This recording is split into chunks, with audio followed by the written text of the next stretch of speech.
Hi everyone, today we will talk about how to fix WhatsApp voice message problem. To know how to fix WhatsApp voice message problem, you should just go to settings like this. We will click.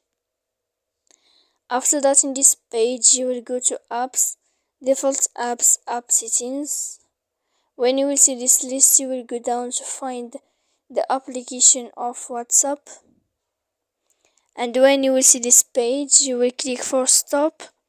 When you will end this, you will enter to storage. After that, in this page, you will click clear cache, and then you will go to clear data. And after that, you can turn off your phone so that you can know how to fix WhatsApp voice message problem. So please don't forget to support us by like and subscribe. See you next time in another video.